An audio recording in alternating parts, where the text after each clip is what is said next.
What's up, ladies and gentlemen? Welcome to another edition of Dream Firm Spotlight. My name is Tyler S. Clark, co-founder of Dream Firms, where we create generational wealth and impact for entrepreneurial accountants by systemizing how they attract, win, and retain the business of their dream clients. And what we are here to talk about today is something that I am incredibly proud of for one of our clients, although it has happened for several of them, but I'm going to highlight this individual in particular. And the topic is how accountants get paid to be on stage to communicate with their prospective dream clients. Isn't that such a terrifying thing? The idea that you would be on stage talking, I mean, literally it goes public speaking, death, our fears in that order. It's like public speaking is number one, and then we get to death, and then you go, but we're all introverted, Tyler, or you think you are at the very least, and many of you are. You go, that would be so difficult to put in place and then to do successfully. And the truth is it's not nearly as hard as you would believe. And I'm going to break it down for you so you know exactly how to get paid to be on stage and share your expertise. But before we do that, I want to talk about the benefits of why this is so important and what you need to stop doing in order to experience these benefits. So what are the benefits? The first thing is you will be able to dramatically accelerate your expert status. As soon as you have that microphone, as soon as you're on that stage and someone takes that picture, someone films you, sharing your nuggets of wisdom, that is one of the most valuable digital marketing assets you could ever have. That's just the imagery of it that you use after the fact. When you're actually in the room and you're sharing your expertise, I don't care if it's 5 people, 50, 500, or 5,000 people you're talking to, you are now allowing your message, instead of one-to-one, which is how most accountants share their message, you're now getting it shared one-to-many. Shout out to a fantastic book on this topic by Jason Flagellin. I don't think I probably said that correct, but one-to-many, if you're looking to ultimately accelerate how quickly your expert status can be recognized, I cannot recommend that book enough. So just a little extra tidbit for you there. That said, so you've accelerated your expert status, but what else have you done? You've built inroads with the influencers who have already been willing to trust you enough to bring you and put you in front of their audience. So when you do a good job, guess who they're going to think of? And they're going to go, oh, you know what? They did a fantastic job talking about this really complicated topic. They simplified it in a way that our audience really loved it. We should bring them back. And guess who else is sitting in that state, in that audience? Future influencers. Guess who else knows that person who invited you on? The other people. And they go, do you know anyone who knows stuff about accounting and taxes? This industry is so complicated. Our clients, our audience is constantly asking questions about it. They cannot find good help. Oh, absolutely. You should talk to your name, right? They came to us. They had this awesome online presence. If you need help with that, it's kind of what we do. And they just came and crushed. So yeah, here's their contact information. You should totally reach out to them. So once you do this one time successfully, it builds on itself and it steamrolls. It's the definition of leverage and momentum. So I cannot possibly enumerate all of the benefits that come from doing this successfully once, but I want to make sure that we talk about how to get closer to being able to do this incredibly high leverage use of time to accelerate your expert status. And the first thing you have to do is you have to stop bear hugging your nightmare clients. You're bear hugging your nightmare clients and you're like, oh yeah, I hate working with you. Oh, let me squeeze you a little tighter. Oh, you're complaining about your bill. You don't like me. You would never leave me a 5-star review. It's underpriced. The quote from 10 years ago. I'm going to keep hugging you tighter, nightmare client. I'll never let you go. So the first thing you got to do is stop bear hugging the clients you don't actually want. That's the very first thing. You got to just be like, right? Thank you, but no thank you. And the second thing you do is once you free up your resources, even at a short loss of revenue, is it frees up, again, your most precious resource, which is your time. And then you make the strategic decision to go, you know what? Goodbye, nightmare clients. We're going to not even keep you at arm's distance. We're going to shoot you out of a cannon. Then we're going to go, oh, dream clients, why don't I start to maybe just take a little step towards you? And in order to step in the right direction, I've got to define who you are. And in order to make sure I do that the right way, I cannot do the following. I cannot say, oh, I work with, yeah, Tyler, I have a niche. I work with dentists and architects and engineers and construction companies and small businesses. No, that is not a dream client. That doesn't work like that.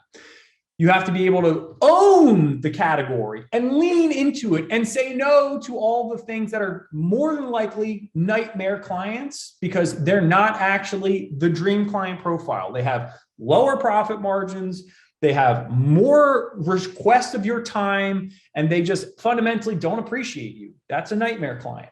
Dream client over here, great profit margins because it's the same industry, it's the same problems over and over again. It's easier to train staff, all that stuff. And also it's easier to target influencers, and influencers are able to recognize you for your expertise and recognize that you have a valuable asset that they would like to gain access to as well, which is more niche specific clients. That's the way it works. So the first thing, again, you got to just stop associating with the bad clients, stop more bear hugging them, to be honest, get rid of them. And then you turn over here, you go specifically this. And I'll give you a great example because I wanted to share a story, and I want to actually call attention to this thing behind me. So I haven't actually really promoted this or talked about this a whole lot yet. So this is our Dream Firm Award, and really I'd argue about over 90% of entrepreneurial accountants, they have a growth goal of $100,000 in the next 12 months. I know this because it's a question we ask in our Facebook group, 4,000 members, and really over 90% have in that area of 100 grand in the next 12 months. Very few of you ever successfully do that. Our clients do it at a crazy rate. Like, we're getting ready to ship out a ridiculous number of these things. And the reason I share that is one of the clients who did this successfully is the client I'd like to highlight to help you to understand how this came to be and give you a specific example of an accountant that got paid to be on stage twice. And this is all within the last like 45 to 60 days. So I've already interviewed this person. Her name is Kenisha Coleman, and she is known as the Beauty CPA. And if you are looking to be able to emulate her success, well, success leaves clues. The first thing is go check out the Beauty CPA Instagram. Okay. She's had a little bit of a hiatus on her content production. Not at liberty to share why, but the point is even with the hiatus, she was still attracting people to ultimately come and invite her to speak in front of exclusively beautypreneurs, your hair salons, your nail technicians, all of the people who help us to really look really nice. That's her target market. And so by just leaning into that and not saying beautypreneurs and small businesses, by just saying beautypreneur over and over again and staying focused on it, guess what happens? Slow wins, they build, they stack, more eyeballs, more people paying attention. And then you stack on top of that, right? Like you stack on top of that dream firms. And then guess what happens? She wins one of these. So I'm going to put this back here really quick, and hopefully it stays straight. And so the point with this is that when you are getting ready to move further to your dream client profile, you'll also want to target the influencers that have their attention. And as you interact more with one-to-one, you'll also strategically target the people who have access to one-to-many, and you'll build relationships with them. And when you build relationships with them, that's the multiplier of your firm's growth trajectory and potential. Okay. Now you might say, but Tyler, what happens when I actually get in contact with these Dream 100, these influencers? What do I do? Well, you nurture them, you give them some love, you make sure their content is supported by you or your team. And so that they can see that you're building this powerful thing known as reciprocity. And then finally, they're either going to get an offer from you, or they'll make an offer to you one way or the other. If you say, hey, I'd like to invite you onto my thing, my podcast, my Facebook group, and I'd love to interview you. And people love to reciprocate. Or they'll say, hey, you're doing some cool things. I see you making some waves online. I see we have a similar space. Thank you for your support on my social media. Why don't we put something together? I don't have a strategic partner in accounting and tax. Nobody really does, because nobody does this. Nobody does this except for our clients. And that's why they're like, "Pooh." So again, point is when you have this, really, it's an unfair advantage.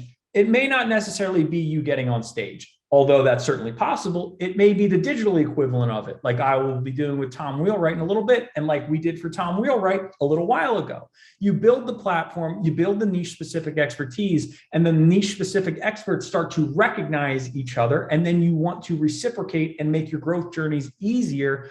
And that is just like, it's the funnest thing in the world, to be totally honest. And it's not nearly as hard as you believe. It's just the way you take care of your clients, the ones you really love, not the bear hugging ones of the nightmare clients that for some reason you guys just like can't let go of. The ones that you really actually love and they appreciate you as well. You talk to your referral partners in the same way. So you already have the natural skill set to be able to build the relationship to get to that point. And then it's really now, okay, I've got to be able to present, right? And oftentimes there's only two mediums that you're going to do this through. Interview style, which is much easier, because then they're throwing up softball questions and you're just popping them out of the park, or vice versa. And the second option is what ends up happening is you may need to do a presentation. And the problem with most entrepreneurial accountants' presentations is way too much technobabble. If you can simplify it in a way that a 5-year-old would understand it, you will have a presentation that people will remember, they will resonate with. You'll tell some stories about why you got into accounting, and maybe even kind of take a little bit of, what do they call that? Comedians do it a lot, where they kind of make fun of themselves. I can't think of it, but I'll do it myself. Like, right, this is like Tyler haircut day. Like, I need to get a haircut because I look ridiculous right now. I even forgot my blazer. Point is when you can provide some levity by just being able to just call attention to some of the things that maybe are, they're funny because you're calling attention to yourself, and you're not blaming like the IRS or anything like that, or you're not poo-pooing another accounting firm. You're just essentially just having a little bit of fun with the situation. And then you move right into a high value presentation with some really good takeaways and a very soft call to action.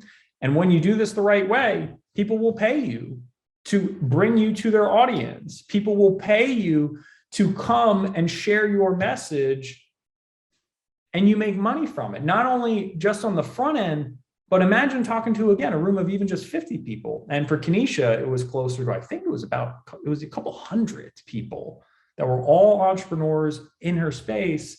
And she's on stage being presented as the go-to expert in her category, which she is.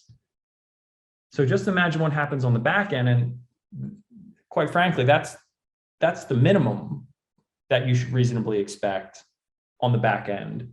When you truly lean into your niche, you elevate your expert status, and you allow yourself to do the one-to-many strategy as well. So that is Dream Firm Spotlight for today. I'm going to be speaking with Tom Wheelwright in just a little bit. So if there's any chance you decide to check out that interview, very least go check out Tom, what he's got going on with Wealth Ability. He's a super straight shooter. And as you can tell, this is how you build reciprocity with the influences in your space. You want to make sure that you give them some love and attention when it is ultimately applicable to the conversation. So thank you so much for your most precious resource, your time as always. Be sure to like, comment, or subscribe. But more importantly, if you're looking to accelerate on the path to the creation of your dream firm, well, there's a link floating around as always. Take advantage of that. We have very limited capacity, and perhaps you'll be lucky enough to be one of the clients that is one of our dream clients, and we'd love to work with you. So with that in mind, remember, not only you can create your dream firm, but we're here to help you every single step of the way. And when we do that, you can expect one of these to be on your wall in the not so distant future. Have a wonderful rest of your workday, everyone. And I will see you hopefully on the inside of the Dream Firms Network.